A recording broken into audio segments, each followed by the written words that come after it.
Oh, damn it.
Hello, everybody. Hi. Had to move downstairs because it was too cold by my window upstairs, or by my patio doors in my kitchen. It is -50 or -40, and unfortunately our 1980s home doesn't keep the draft out very well. So, okay, well, I see we've got most people on here. This is really awesome. I'm hoping that you guys get some great info today to help with your little ones. This webinar is kind of mostly geared towards, you know, the age of 2+, but you can start using these tools earlier than that too if you want. So, okay, I'm just gonna wait another 1 minute to see if there's anybody else joining. And I'm also recording this too. Okay, awesome. Well, I'm just gonna get started because I'm recording, and you know what, guys, I want to also have this webinar on YouTube later too. I posted my baby sleep clinic on YouTube yesterday. Probably not anybody gonna see it, but just randomly. But any clients who come to me can certainly check it out, or anybody that missed it. So you can watch for that later if you have any friends that would be interested in seeing it. So you'll see, I have I'm gonna turn on a little bit extra light here. Oh, it's not plugged in. Never mind. You'll see I have a picture here on the screen. This is from Candle Lake this summer, and it is a picture that I took of my daughter, and then this is in the summertime before the bubbles were reduced.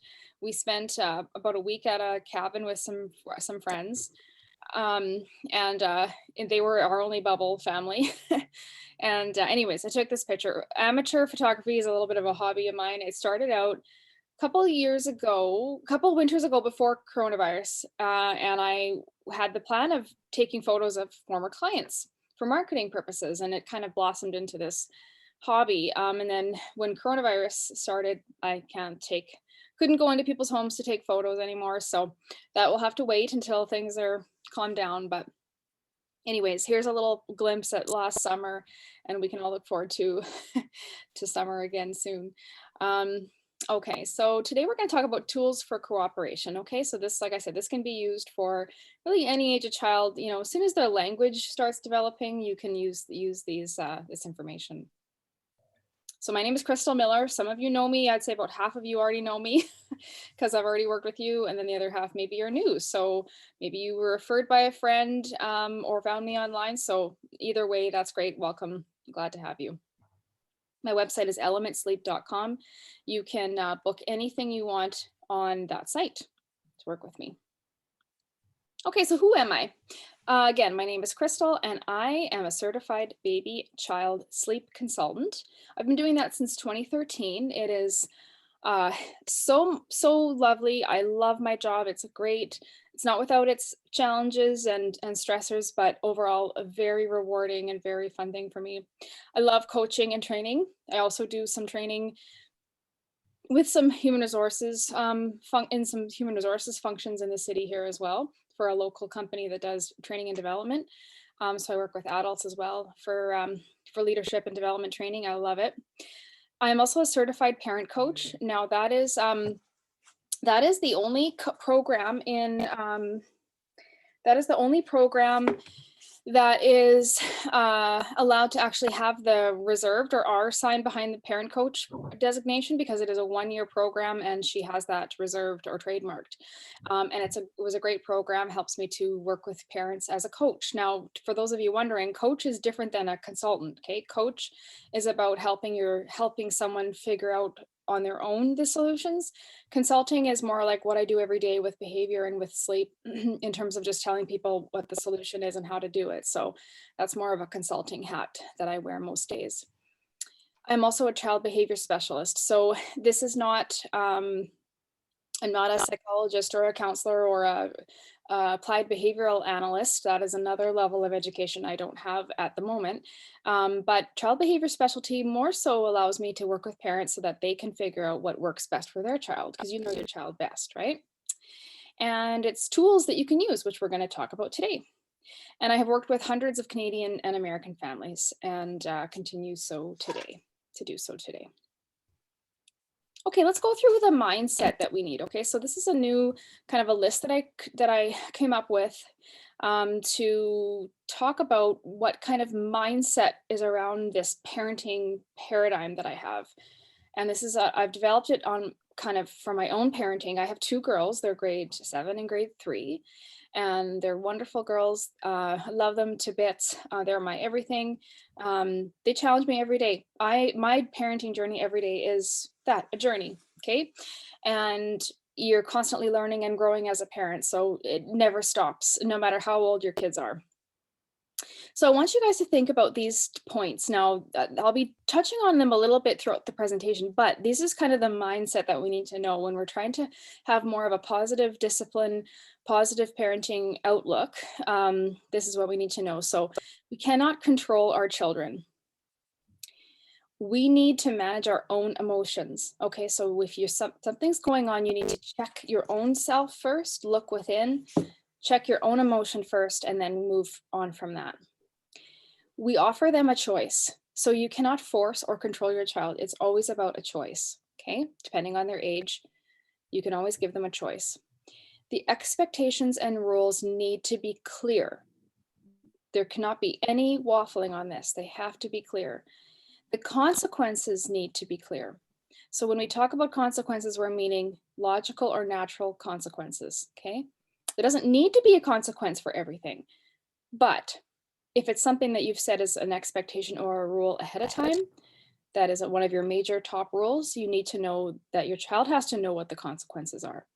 A natural consequence is when you do nothing, okay? When the parent does nothing. So for instance, they don't bring their mitts, their hands are cold. They don't study, they fail the test. Okay, those are natural consequences. A logical consequence is something that follows logically, okay? You sleep in, you're late for work. You don't get up on time, we miss the birthday party. Okay, so those are things that have to be logically followed, and we can't make these logical stretches to make things follow. You know, you because you didn't sleep well last night, maybe mom and dad might be too tired to take you to the park, but that doesn't really translate to you're not going to have a cupcake at the birthday party. Okay, those 2 things don't follow. So just be watching that your consequences that you're using are not you have to watch that they follow or that they're logical or natural. Okay, number 6, we are our child's coach. Okay, they need our positive encouragement to succeed. So think about what an athletic coach does. They don't spend the whole time berating their athlete, right? They are coaching them on what they're doing well and how to improve. Okay, so again, celebrate small improvements. Your child will believe what we tell them about themselves. So if you say you're bad or you're lazy or you're a terrible sleeper, they will believe that and they will become that. Okay, so you have to watch what we believe in and what we focus on grows, right? Change your response and change their behavior. Okay, so your sometimes behavior is just simply due to the way mom and dad respond to it. Okay, getting up constantly in the night. Mom and dad are yelling at me, and it almost reinforces the behavior in a way, which I know it's hard to understand why, but sometimes if you just simply change your response, you can change their behavior. Number 9, they have to feel the effects of their decisions. So that's where we let them have choices. We let them decide. But the good news is there's always a chance to make a better choice tomorrow, okay? Or chance to make a better decision tomorrow. We can use empathy to teach about decisions. if we're trying to teach our child about hitting, we may focus on the empathy. Look at her arm, it's red. Look at her face, she's crying. Okay, so trying to use empathy to help them to realize the effects of their behavior. Number 11, our children need one-on-one connection time with us each day. Super, super important, okay? That's even just 15, 20 minutes. They need that connection time. Sometimes if they're misbehaving, it's to get attention, of course, but that attention sometimes is seated in the fact that they need connection. And number 12, our children need control and choices, okay? So they need to be able to have some measure of control and choice throughout their day on their own. Okay, so that's my very first intro. That is the mindset that we want to have, okay? So just think of it that way. Let's launch into the rest of my tools. But first, before we go through the tools, we have to just have a very brief overview of behavior. Okay, this is a very simplistic way of looking at behavior, but it does help sometimes to understand what we mean. So the ABCs of behavior. So there is usually an A or antecedent. An antecedent means what comes before, okay? Or a trigger for the behavior. So the why, this is the why of the behavior. When they are hangry, I was gonna say hungry, hangry or angry, hangry, hungry or tired or sick, they will tantrum more. There's no question, okay? This is just human nature. How do you feel when you're hungry or tired or sick? You don't feel like behaving, right? B is the behavior. So there's a trigger that leads to the behavior. What drives the behavior? Sometimes it's craving attention, sometimes craving connection. Sometimes they'll do something to get something, right? To get a treat or to get some kind of a toy or whatever. There'll be a behavior. This is not meaning bad behavior. This is just a behavior, period. Any kind of behavior. There's always a driver. Sometimes they'll do something to escape a situation, right? To run away. To avoid doing something, avoid doing a chore, right? They'll run away or they'll hide or they'll just misbehave to escape the situation, right? My older daughter does this sometimes. She'll make a fight just so she can run to her room and not do the dishes. Okay, and I always call her on it, right? In a loving way, of course. C is the consequence. Okay, so what reward or what effect does the child get from the behavior? Remove the reward and stop the behavior. Okay, so this is a very behavioristic or simplistic way of looking at it, but if you remove the reward or the consequence or the attention that comes with the behavior, you can sometimes stop it. Okay, so that's just a very brief overview. Again, somewhat simplistic, but it sometimes does help to understand why things happen. Okay, attention getting behavior, so both positive and negative, includes picking a fight with a sibling, interrupting a conversation, tantruming, crying, or yelling, intentionally breaking a rule to get an adult to come over. So for instance, tell your child, don't wake me up in the nighttime. Well, they might intentionally break that rule to get you to come to the room, okay? Very simply. Some examples of some positive attention getting would be raising a hand in school, saying, excuse me, making eye contact, or tapping someone on the shoulder.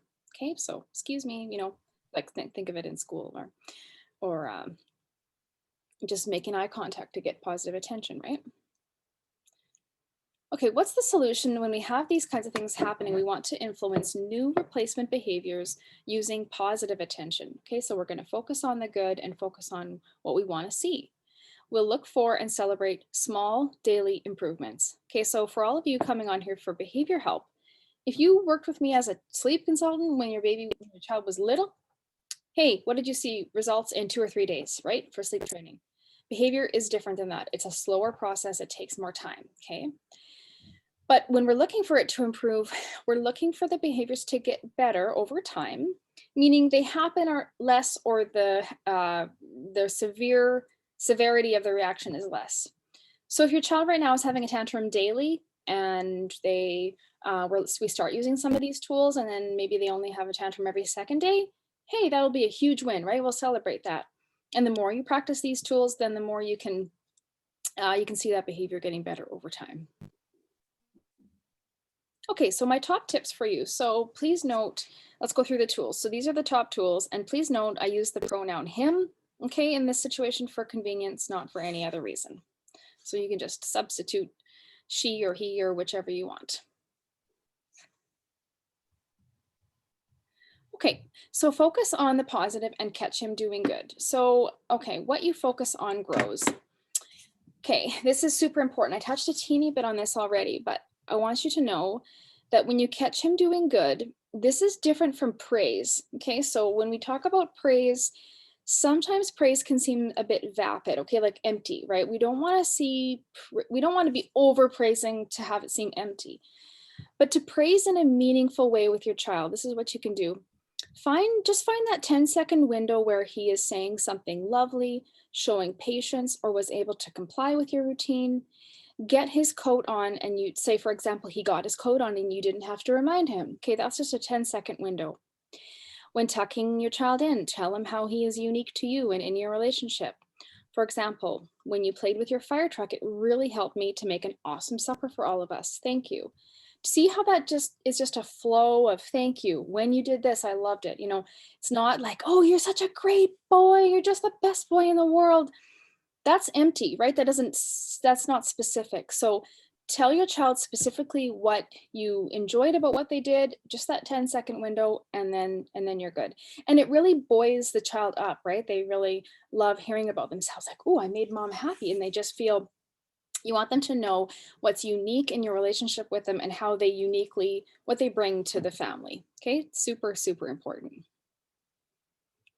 Number 2, coach your child using the upstairs brain. Okay, so upstairs brain is like the thinking brain. It's not the mammalian brain that's all about flight, fight, or freeze.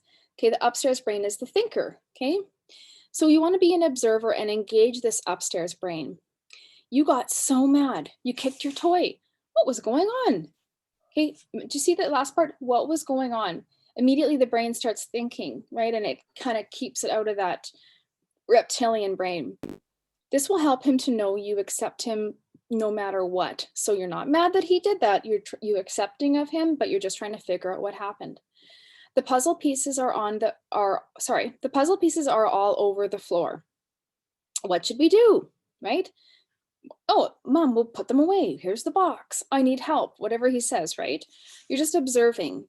For instance, with my older daughter, there is a problem in your room, right? I'm not saying, get to your room and clean it up right this instant. I might just say, there's a problem in your room. Oh, and believe me, they know it's a mess. The bed's not made. There's clothes everywhere. The laundry's not put away. There's dishes everywhere. Okay, that's just for a tween. My daughter who's a tween. Okay, so you guys will maybe not be there yet, but you will be someday. Okay, so there's a problem in your room, and then you have an expectation. This needs to be cleaned up in the next 5 minutes, or else, right? Or else, for instance, with kids as they get older, it's harder to put consequences on things for sure, because there's not, you're not going to take away a fire truck, or you're not going to, stop their play date.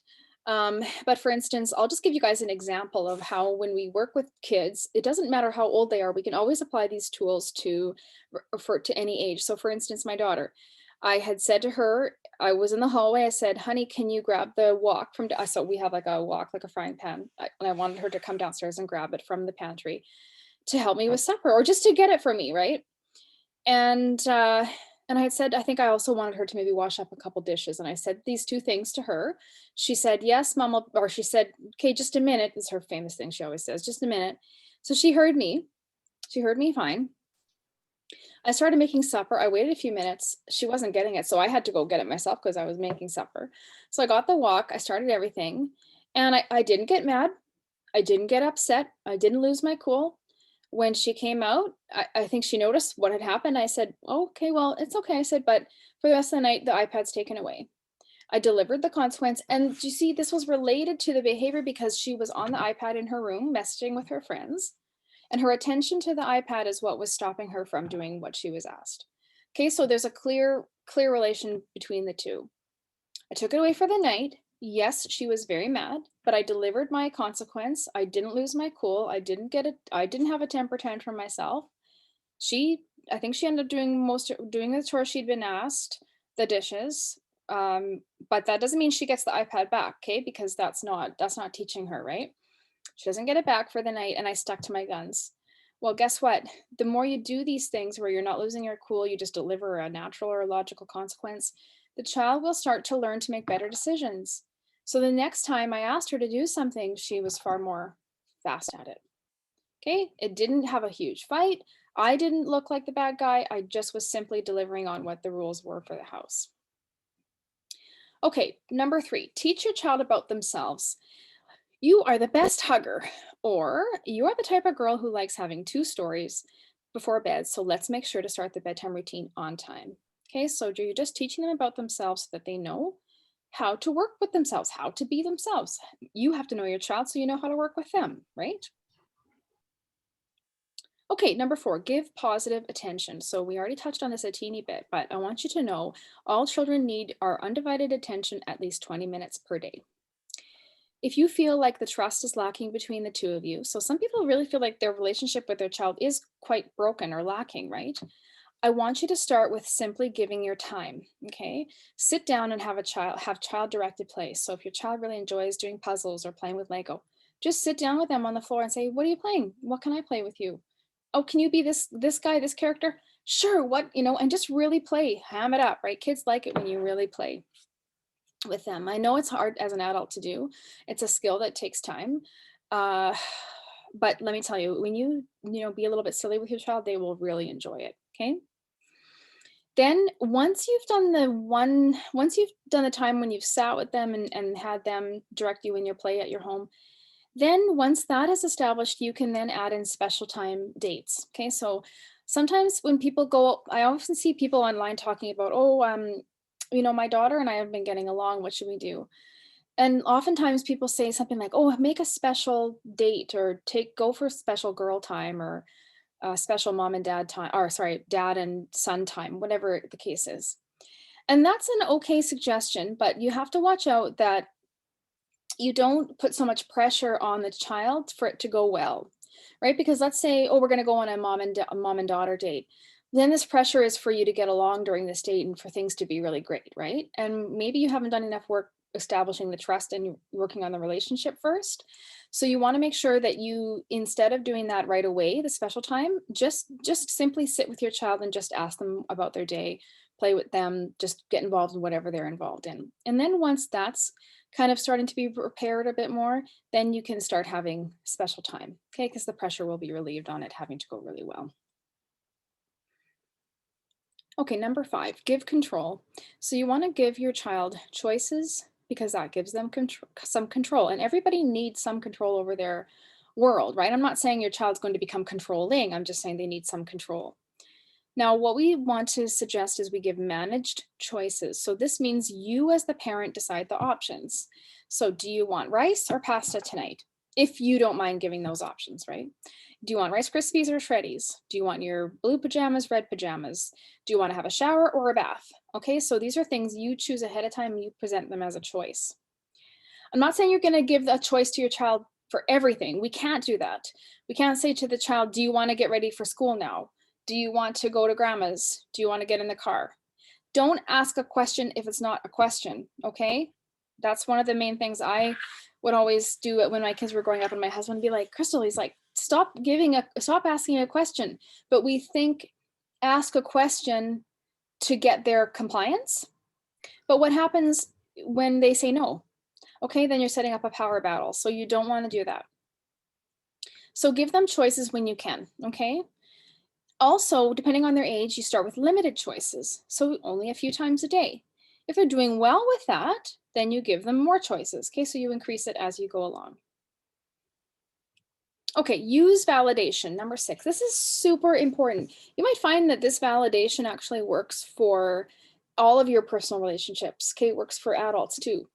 So what we're doing is, for instance, as it relates to your child, we will say yes to the emotion and no to the behavior. Okay, so yes, it's okay to be mad or angry or sad, but it's not okay to kick or hit, right? It's not okay to throw this pillow or whatever it is. So we're not telling them they can't feel, we're just telling them they have to manage what they do with that feeling. Know that these cases, your child doesn't wake up wanting to be bad. No child does, right? A tantrum is a child saying the world's not going my way. Okay, that's simply what it is. So they don't wake up wanting to do this, but we as their coach have to help them to manage it when they do feel these emotions. So what I want you to do is use this. So you might validate.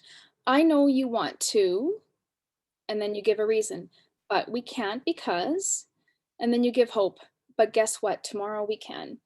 So how this looks like, so this takes time to practice. So you're going to use the validate, reason, and hope. Okay, so I know you want a cookie. Aren't cookies delicious? I love them too. But it's almost supper time.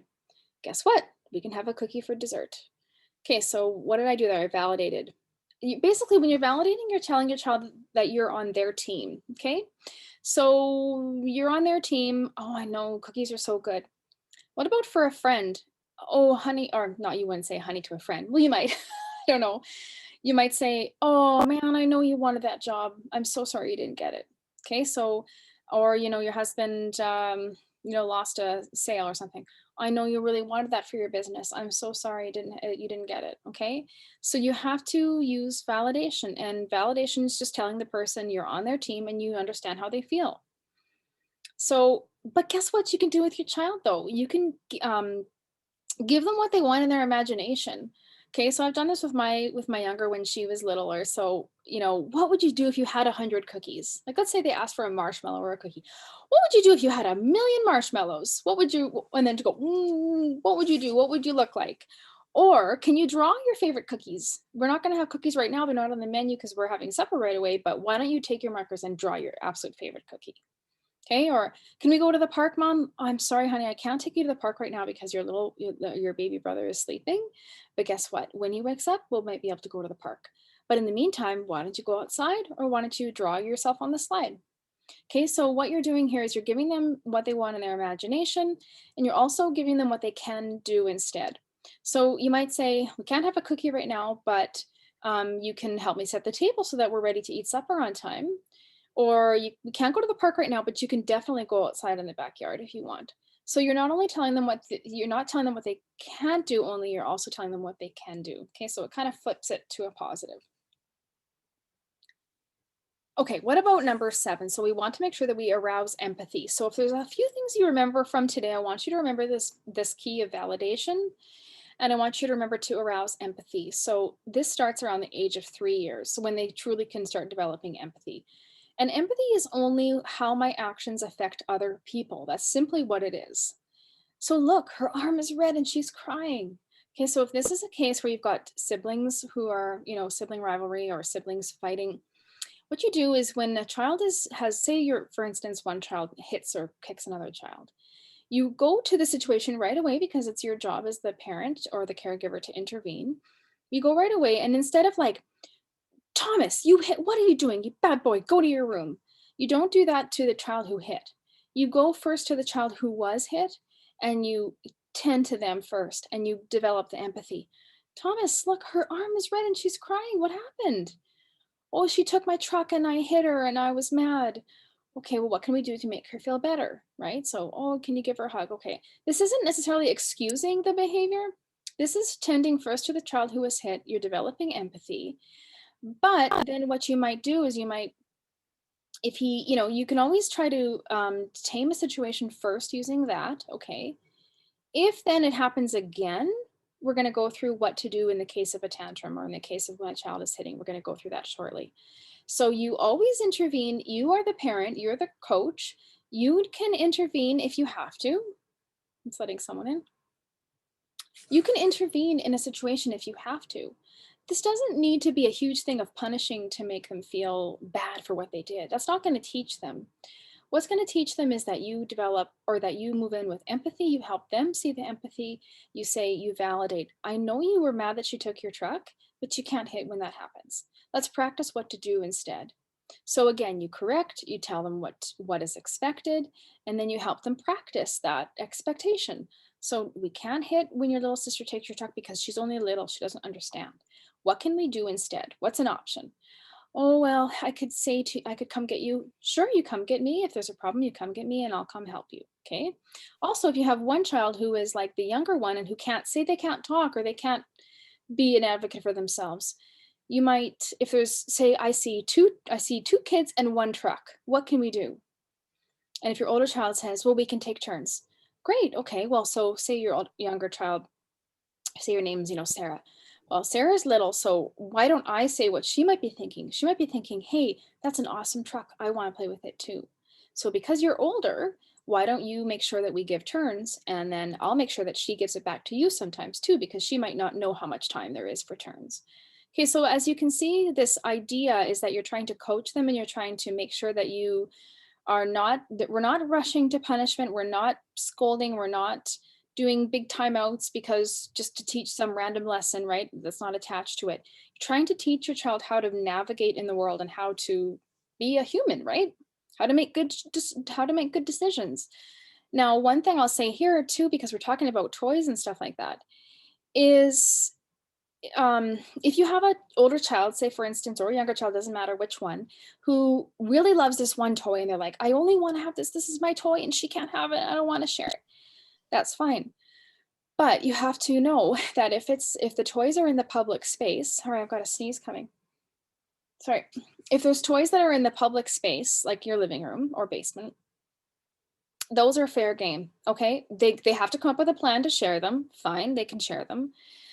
If your child has one special type of toy or a couple toys that they don't want to share, those toys need to be in a special basket or a special box or in their room, okay? They need to be in their room. Your room is your kingdom. Your room is where your space is, and you can go play in there with your toys and we won't bother you. Your sister won't come in there. She won't take your toys. Okay, so that's the only solution really if they've got these special things they don't want to share, which is fine. I mean, as adults, are we good at sharing? No, we're not. You know, your friend says, hey, can I borrow that sweater? No, you can't borrow my sweater. Okay, so that's mine. So kids are no different, but we have to have boundaries and limits on these things. So if they want to have special toys, they can have them in their room, okay? But anything else in the living room or the living room is fair game, okay? Okay, remember, you are their coach and their guide, okay, when it comes to our kiddos. Okay, let's talk about how to handle tantrums. Okay, so this is one of the biggest things that I help my clients with.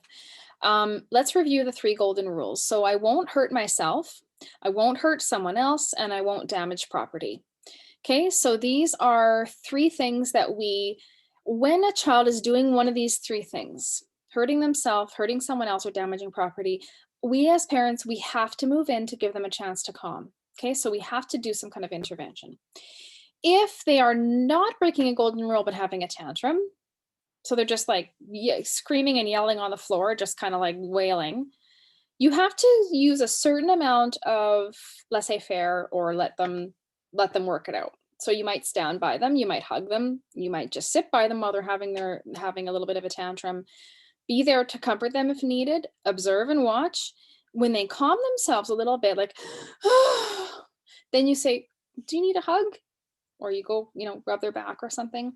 That's a case or a chance for you to teach your child that, hey, when you've calmed your body, good job, right? It's a chance for them to learn to regulate.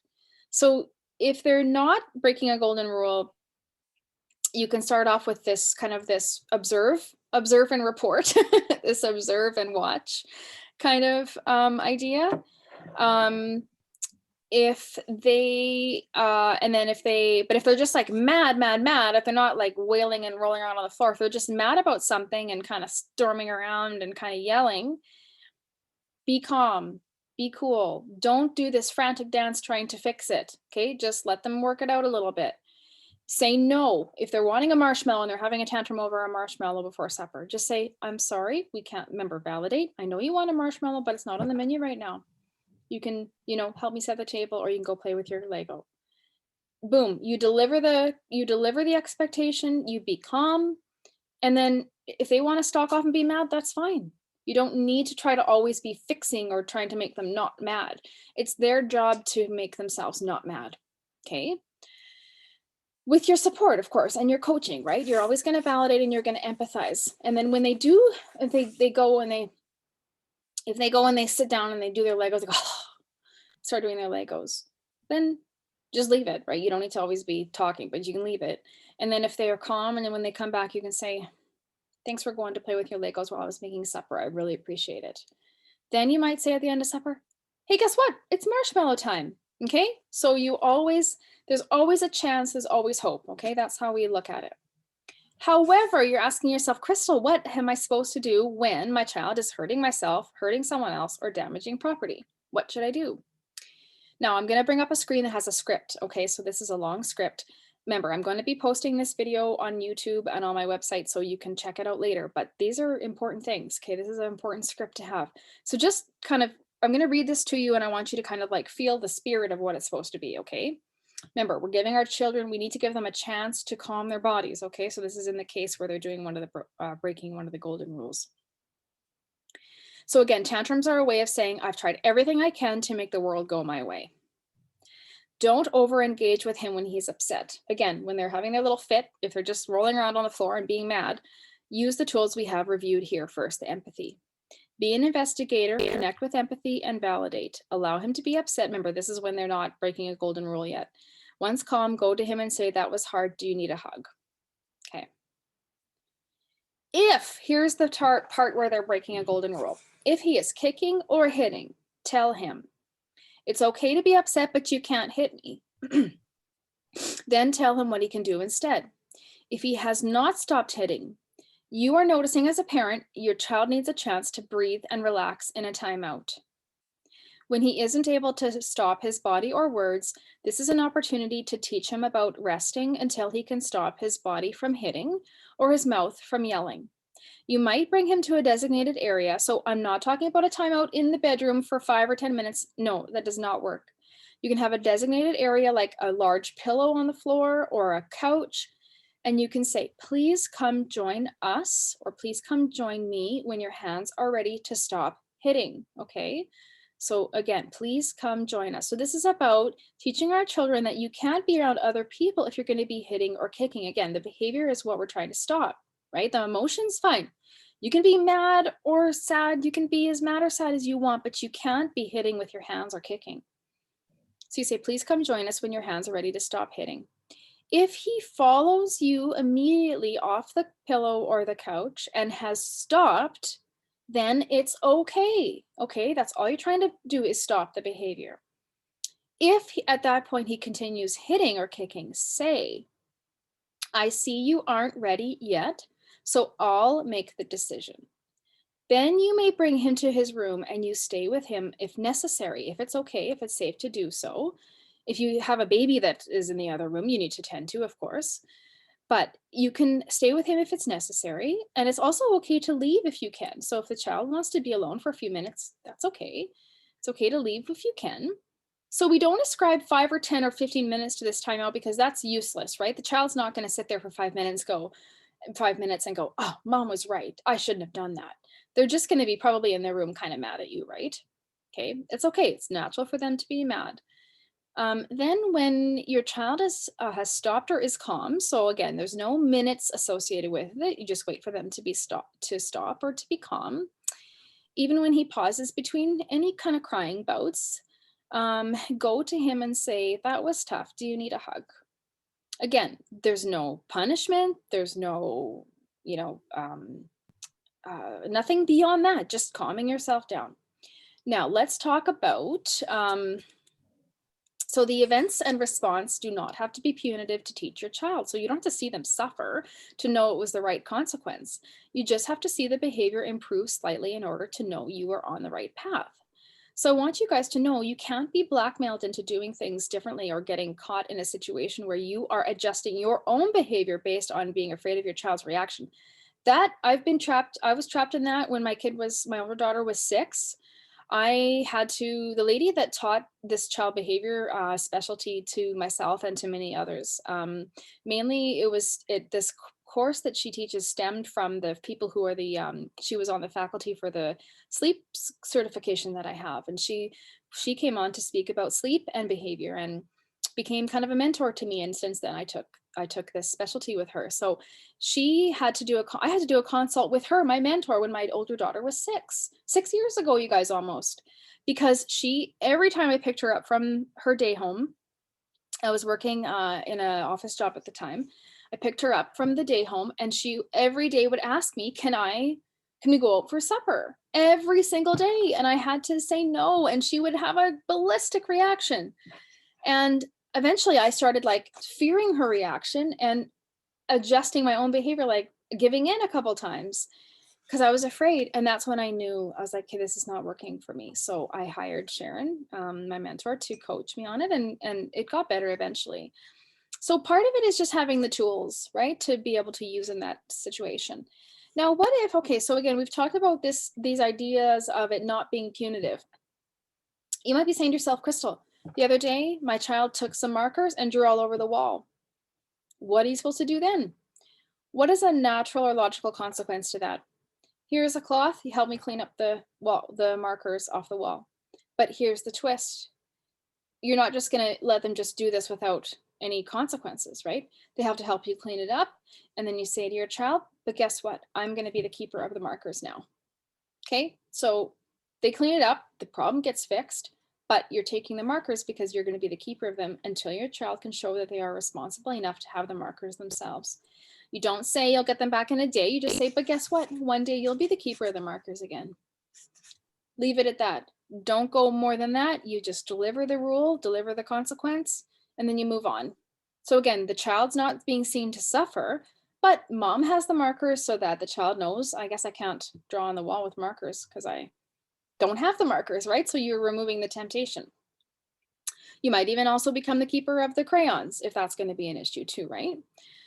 If you have a any kind of, if the child is misusing or abusing any toy they have and something gets broken, then the toy is taken away. You might say, well, I guess if your child is 5 or 6 or 7 or older or whatever, and they get a little bit of an allowance, you might say, oh, I think I have to use $5 from your allowance to help to replace this. Say if it was a toy of a friend or something like that, right? So that's teaching them about what real life is all about, right? You break something, you have to replace it, okay? Age appropriate too, right? I mean, sometimes the child can be, they can be engaged to help to fix whatever happened, right? In that way. Okay, number 9, focus on intrinsic motivation and avoid bribes. So I really want to know, when we talk about intrinsic motivation, this is about a motivation that's coming from inside and how I contribute to the family and how I make other people feel. It's not about extrinsic motivation with toys and prizes, okay? Because that just doesn't teach overall. Sometimes there's the odd time where it might be a little bit appropriate in certain cases to get kids going in terms of motivating. A little bit of extrinsic sometimes is okay, but over time we have to make sure that we are focusing on our children becoming intrinsically motivated. And avoiding bribes. A bribe is what you would use to promise ahead of time to gain cooperation, right? And we don't want to do that. So what is the difference between the two? So, okay, listen to this. If you are good at the store, we can go for ice cream after. That is a bribe, okay? That is simply a bribe. And what does that do? It almost sets up the child to think like, oh, I better be good, I better be good. And then it almost entices them to not be good, okay? So just watch with what you're enticing your child to do. It's a temptation to break that rule, okay? So some children and some people are naturally, have a natural defiance in them that will make them want to do the opposite, okay? Not saying that they're a defiant person, but sometimes people are like, they want to test, right? So don't do it that way. Instead, here's another scenario. You're going to visit grandma. Tell the kids beforehand what behavior is expected.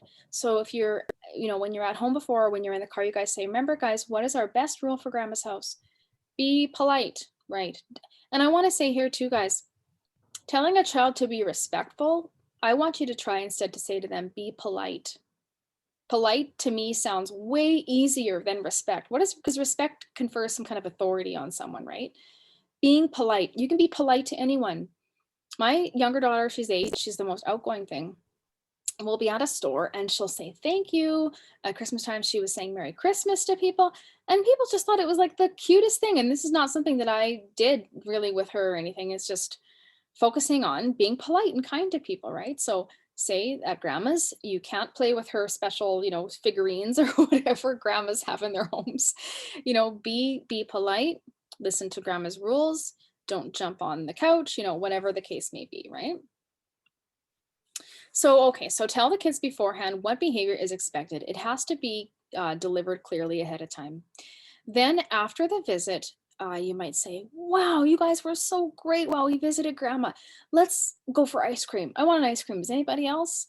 So do you see how this was, you're not going to do this every time, obviously, even if you don't like ice cream, you can do something else. But you can see how this is revealed afterwards. It's not a bribe. Okay, it's a treat in the end because you guys were so great. I'm so proud of you. Okay, or let's say you're trying to let's say you're trying to implement some new sleep patterns in your home, some healthier sleep patterns for older kids. Let's say, we'll go through that in a little bit, but let's say they're doing a great job for the week and everyone's happy and more well rested. At the end of the week, you might, oh guys, I feel, and let's say you work full time and you're like, I have gotten so much better sleep this week. I'm more productive at work. I'm so happy, you guys. I would like to treat us to a hamburger for supper, a cheeseburger and fries. Great, let's do that. And I'm not saying this always has to revolve around food. That's maybe just my family, but which is a terrible habit, I know too. But anyways, what if you took them to a movie, pre-COVID or post-COVID?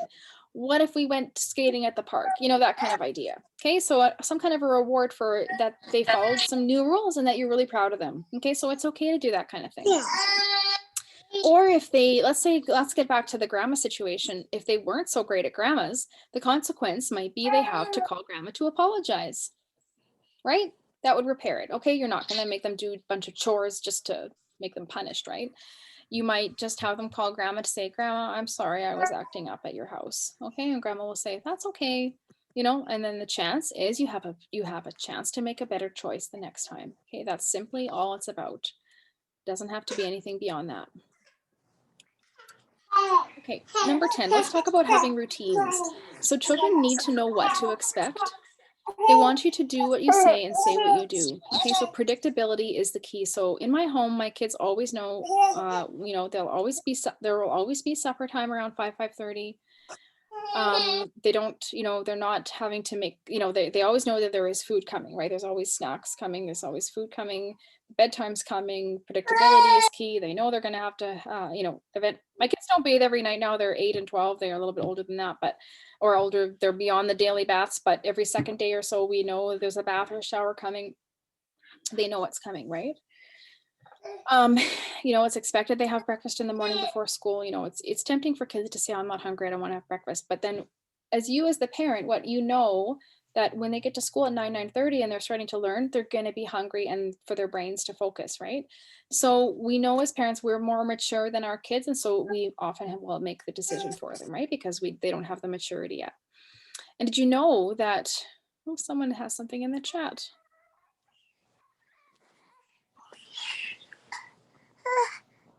So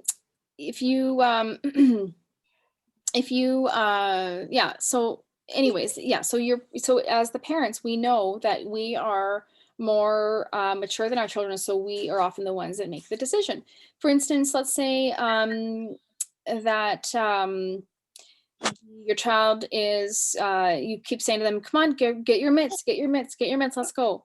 At some point, if they have not grabbed their mitts and you're going somewhere and it's -50, don't leave their mitts at home to make them feel a natural consequence of losing their mitts or leaving their mitts, because that would be terrible. That would be awful. You can bring the mitts with you and they might be in the car and they go, oh, I don't have any mitts, my hands are cold. And you might say, guess what? Good thing I remembered your mitts for you. Here they are. And then that will coach them that maybe the next time I have to grab my mitts. We let our children feel the natural consequences of things unless it's in a dangerous situation. Okay, so to me, -40, -50, your hands will literally freeze in 3 seconds. So I wouldn't let them do that, okay? If it's only -10 and you're just going to the grocery store and you're going in and out of the grocery store and you're coming home and they forget their mitts, well, it's okay for them to not have their mitts for 3 minutes, okay? That might be a chance to teach a logical consequence. But we would never let it happen in a dangerous situation. As the parent, we always move in. So for instance, when your child's a little bit older and they forget their homework, well, if you were really, really, really strict on it, if they forgot their homework and they had a test, or let's say they forgot let's say they forgot their textbooks at school and they have a big test the next day. Mom, I forgot my textbooks at home or at school and I have a test tomorrow. What am I going to do? Let's say it's 3:30 and they got home. And if it were me, I would call the school. If the teachers were still there, I would go in and get the textbooks. Or I would try to get another parent to scan the couple sheets for me from a textbook. Okay, so I always do my best to try to repair a situation for a child when the stakes are important. So I would never have my child fail the test just to teach a lesson. That's not my style. I would never do that. Some parents would. You have to gauge whether it's an important enough lesson and what the stakes are. Okay, so if, for instance, one of the, there's a famous, well, not famous anyways, a really well-known parenting educator named Barbara Coloroso. She is very well-known. She's a very well-known author, has her book's called Kids Are Worth It, and it's amazing. You guys should definitely check it out.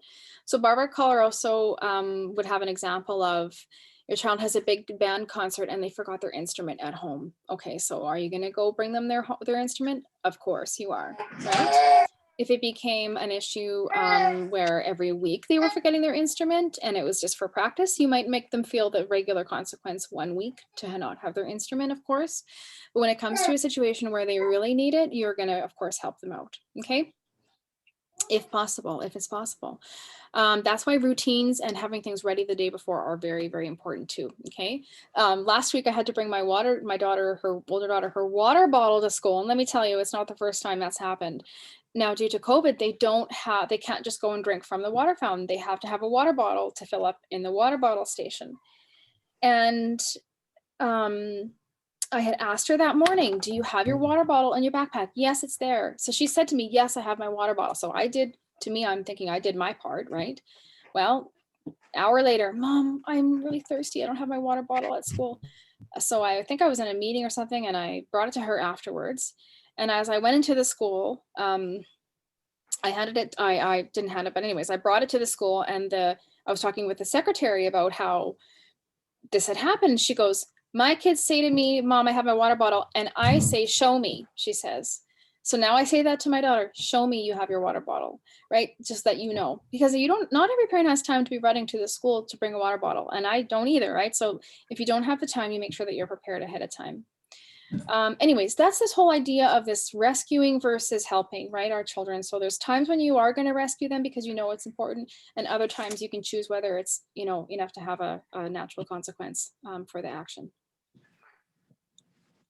Okay, how do we have smooth morning time? So I want you guys to make a visual reminder of what is needed to do in the morning. So if the routine is a tough spot for you getting out of the house in the morning, you have to have a visual reminder. You have to maybe wake them up earlier, get them to bed earlier, right? Don't have too much toys or stimulation out in the morning. Sorry, someone is chatting again here. Oh, Crystal, can you mute everyone? Yes. Sorry, guys. Hopefully that wasn't making everybody not able to hear me.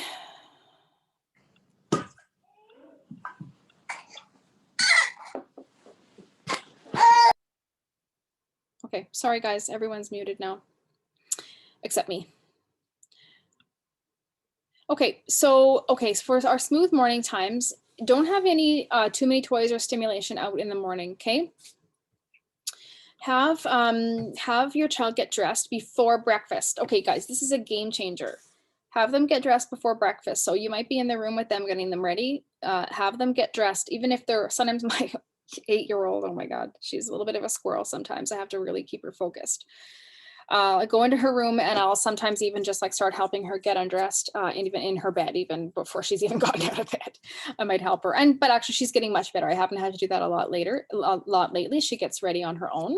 But if you're finding it a little bit of like a little bit of a hassle going, breakfast and then having to force them, like really cajole them to go get back and get dressed in the morning before you have to leave the house, have them get dressed before. That way you're just doing breakfast, packing backpacks, water bottles, that kind of thing, brushing teeth, right?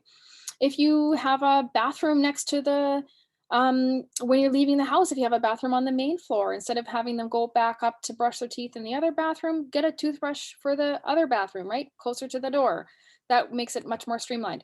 Put a basket of socks by the front door. I just thought about that recently for my own house. I'm always having to send my kids back to their rooms to get socks on. They hate socks. Put some socks by the front door. Okay, so make it easier on yourself to have these things there.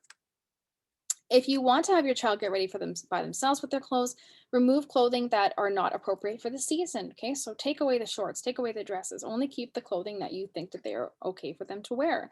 If they put some wackadoodle outfit together, who cares? Let them do it, right?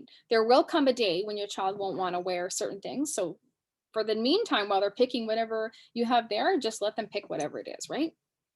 We want to make sure that we role model the behavior you want to see. So you might say, I'm going to pack my lunch for work right now. Do you want to pack your school lunch with me as well? Okay, so just role model what you want to see. Okay, peaceful bedtimes. So at bedtime, talk about the best times of the day, things that made you proud or happy. So this is to make nice feelings around bedtime. This helps him feel good about the routine for bed. You might say, I'm so glad you got ready quickly this morning. It helped me get to work and made my day smooth and happy. Okay, so remember, you're trying to teach your child about what they do that helps you, okay, what they're doing to contribute to the family. Set out his needed items to the night before and get all his stuff ready at the front door if necessary. So that's making the morning better and it makes everybody have good feelings. What about having, okay, let's talk. Some of you might be actually really interested in the bedtime kind of stuff. And I have to plug my computer in shortly here. Hold on. I'll do that in a minute. Peaceful bedtime. So I want you guys to think about if you have a child who's like, let's say 2.5 or 3, and you're having some bedtime struggles, have a family meeting and make a bedtime poster. Okay. So what you can do when you're doing this meeting is you'll establish what the clear rules are for bedtime in the house. We don't wake sleeping people. And if you come out of your room, I will take you back to your room. Okay, so with little, and I want to say if you're doing this, it's called silent return, very little interaction, no yelling, no shouting, no nothing. And the most important thing is if you have a child who is a little jack in the box out of the room, let me tell you this. If you are tucking your child in when you take them back to their room, this alone could be enough to be encouraging the wake ups. You know, when you take your kid back, get in bed, tuck, tuck, tuck, tuck, tuck, kiss, kiss, kiss, kiss, hug again. Okay, that is even enough to make them keep doing it. So stop doing it. Have them get back in their bed, and you might still say goodnight. You know, in the first couple nights, you might still give a little pat or a tiny kiss, but you can't do a bunch of tuck-ins, because otherwise it just encourages it. So try to help them be as independent as they can be. It's basically just stopping reinforcing anything you're doing to reinforce the wakes, right? Next, I want you to draw, when you're trying to make a new kind of a bedtime thing, I want you to draw a picture of your house on a second poster. And you're going to have, in the first poster, you're going to have the steps of the routine and maybe even some images or some pictures. On this other poster, you're going to draw a picture of your house and you're going to tell your child that when they are sleeping, you are always in the house. So you'll draw yourselves in the house, right? Little stick men or whatever you want to do. Draw yourselves in the house and say, this is our castle and it's our job as your parents to keep you safe. And when you are sleeping or napping, we are always around the house, okay? And it's our job to keep you safe. If they are really attached to needing you, okay, so we're verging into a consult here, you guys, but I want you to know this information. If you are really having some major issues, please reach out to me so we can come up with a customized solution for your family and you can get the coaching that you need to get it implemented. But for instance, if your child is really attached to needing you to fall asleep, let's say you're like lying with them in the middle of the night or at the beginning of the night, you can start out with the chair method to encourage them to stay in bed. This is where you just sit next to them, right? For older kiddos, you can tuck in and use the excuse me routine. So besides the chair method, there's something called the excuse me routine. You might tuck them in, read them a couple stories, tuck them in, give a kiss, and you might say, I have to go check the laundry. I'll come back in a few minutes. Then you make some noise in the hallway like you're doing the laundry. Of course, you might actually have laundry to do. Then you go back and you repeat until they fall asleep. So your next thing, you might sit down with them for a second and then go, oh, I have to go email grandma. Or you might just check on them and then say, I'm going to come back in a few more minutes. I have to go check up on some work things. I'll come back in a bit. Before you know it, they fall asleep without you in the room because they know you're coming back and they have a comfort in that, right?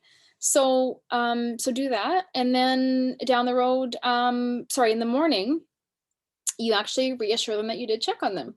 So when they come to the table for breakfast in the morning, you might say, oh, I checked on you last night and you had fallen asleep and you looked so comfy in your bed. Okay, so you kind of give them this visual image of, oh, you were comfy and it just makes them feel more secure, right? Okay, let's talk about how to run a family meeting. So this can be used for any age or issue. So not only sleep, but the family meeting can be used for many, many different things. So you make a poster again to remind them if needed. So this doesn't have to be necessarily a bedtime thing. This could be a poster about team polite or team cleanup or whatever you want to call yourselves. A family meeting is a great way to involve your child in coming up with a positive solution. The meeting is not a punitive thing, and the poster is a great way of focusing the discussion. So the intro, you state the why or the subject of the meeting. You'll describe your family, like we're a family of sports lovers or healthy sleepers, or we love to laugh, we love dogs, we love playing games. You're just going to describe your family. Then you're going to discuss some of the family rules. So in the meantime, when you're starting this out, I want you to just focus on, one or two main things that you're trying to make sure that we understand. I'm just going to plug in my computer. Hold on a second, please.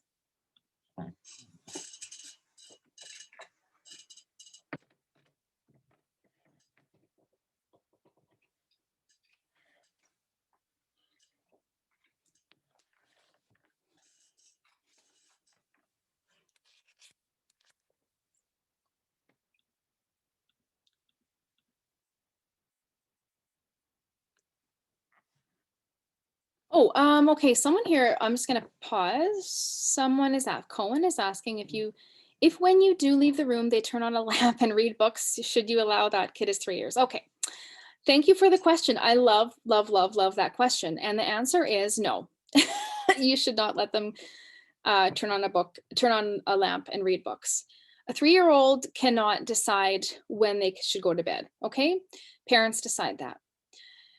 If they want some time in their room with a lamp and some books, that has to be done before the tuck in. Okay. So they might have some time, 5 or 10 minutes to do their own thing, read some books. Then mom and dad come in, read the final 2 stories for bed, turn off the lamp, and then tuck in, and then it's time for bed. Allowing a 3-year-old to decide when they're going to go to bed is not okay. Okay. Because you know that they're not mature enough to make that decision. If the lamp is the problem, you take out the light bulb or you remove the lamp or you put in just a night light or something if they want a little bit of light. But no, that I probably maybe could use some more details on it. So if you need more, maybe at the end, you can ask more of if you want to add some more details. But I mean, okay, here's the thing about child behavior. It's not a problem until it's a problem. So if your 3-year-old is turning on the lamp and reading some stories for 5 or 10 minutes and then falling asleep, right now, that doesn't sound like a problem, but it could become a problem if it starts to delay bedtime, or they're getting up in the night, or they're overtired, or they're tantruming. Behavior is always starting on the basis of sleep. So we always make sure when we're looking at a child, if there's a behavior problem, we always start from the perspective or from the standpoint of, are they getting enough sleep? So if you're finding that the child it's delaying bedtime, or it's then making them resist when you then go try to turn off the lamp and have them go to sleep, then we know that that's becoming a problem. So it's not a problem until it's a problem. Okay, is the general consensus. Okay, yeah, she is staying awake and is overtired and fights bedtime. Okay, so let me tell you, this is about limit setting. Okay.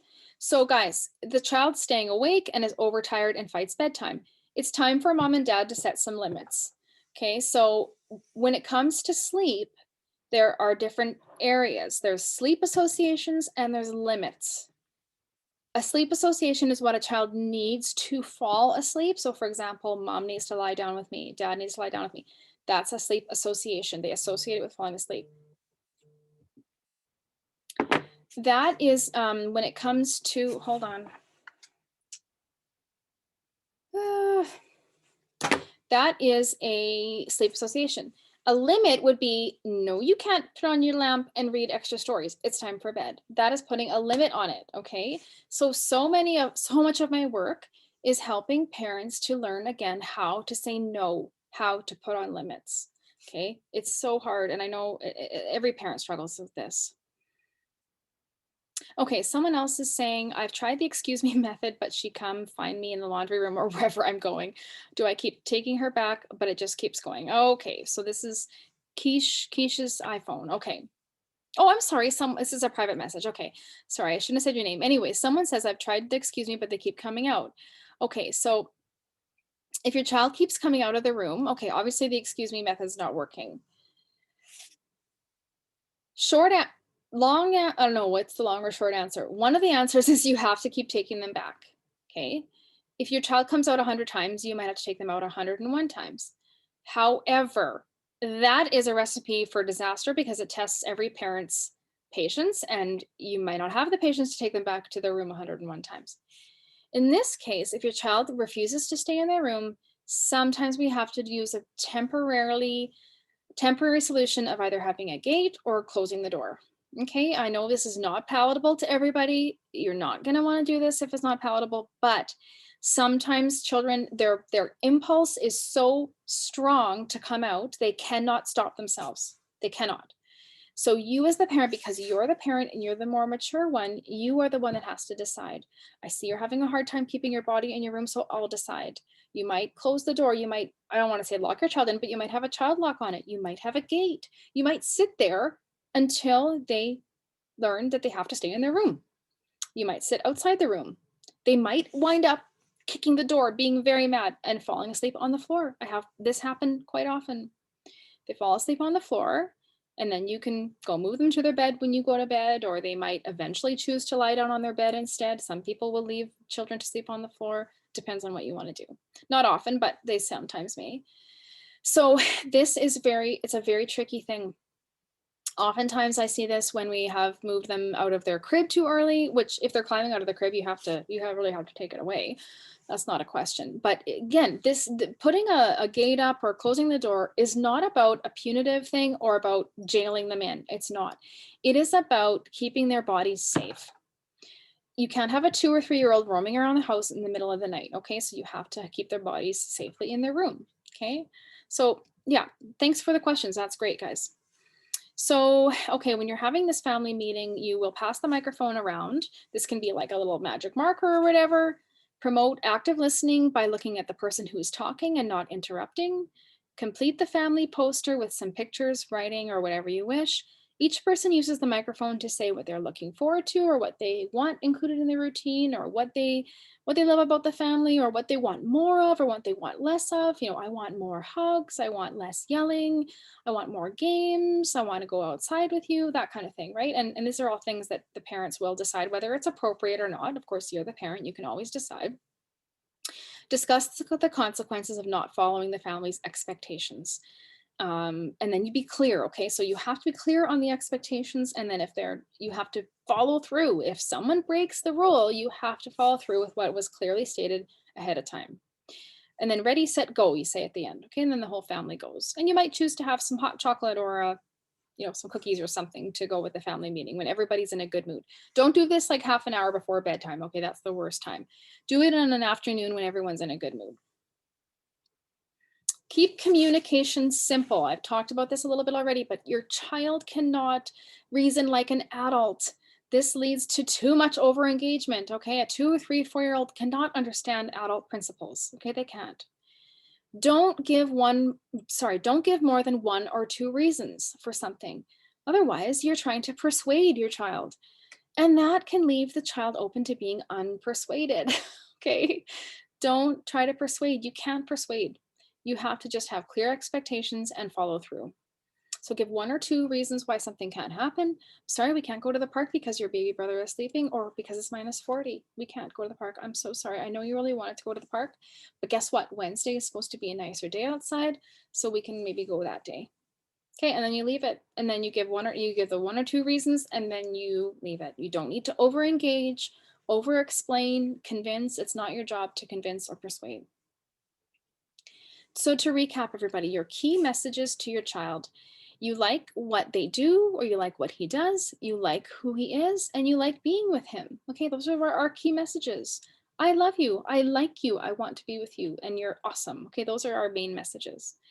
We want to say to our children, it's your choice. There's always good news for the next day, or there's good news, you have a chance to make a better decision tomorrow. You are learning, you are practicing. So even if your child is terrible at getting on their socks, they get on 1 sock, you celebrate a 1 sock day. Okay, so you're learning how to put on your socks. You're learning how to dress your body. You're practicing. And there's a chance to make a better decision tomorrow. Okay, super, super important. If you have kids that are struggling with getting dressed or cleaning up, try helping them with either the first step or the last step. So you ask them, do you want me to start it with you or finish it with you? Okay, and that could go from dressing to picking up toys, making their bed, picking up their room, whatever you want to do, right? You always will have to help your kids with most things. I know we wish that like a 3-year-old could just get dressed on their own, but they can't. They don't know how to do all the steps. You just have to help them sometimes. 4 main mistakes that parents make. Then I'm going to open it up to questions because I don't want to keep you guys for too long. So here's some main mistakes. Repeating instructions or commands constantly, okay? Stop the constant repeating. You know, is obviously not working if you keep having to repeat and they're not listening. So what you can say is to your child is if they're having a hard time listening, you can say, I see you're having a hard time remembering what you need to be doing right now, so I'll decide. You pick them up, you take them to the room to get dressed. Take their hand, take them to their room, guide them back, right? Number 2, giving punishments that don't teach. Punishments overall do not teach. The only thing that teaches is logical and natural consequences and making sure that kids know the expectations ahead of time, okay? Number 3, don't make false promises or threats, okay? Don't promise something unless you're going to be able to do it, because otherwise they just learn not to trust what you say. Okay, and don't threaten, because that does not work. Only coaching and discipline, which is meaning teaching, discipline means teaching, that is the only thing that works. Blackmail and band-aid solutions. So again, blackmail, if you are good at grandma's, I'll take you to the store, you know. Band-aid solutions is like, Band-aid solutions are when we try to kind of find a win-win, but it doesn't serve to teach, it just keeps reinforcing the behavior. Sleeping on the parent's floor is considered a Band-aid solution. If your child's coming to your room at night and you let them sleep on your floor, that's a Band-aid solution. The better thing is to help them to actually stay in their rooms, okay, to coach them that way. A Band-aid solution is sometimes something parents do as kind of like a shortcut, right, to stop the behavior. So I know I'm guilty of those things too. So it's a chance for all of us to do better.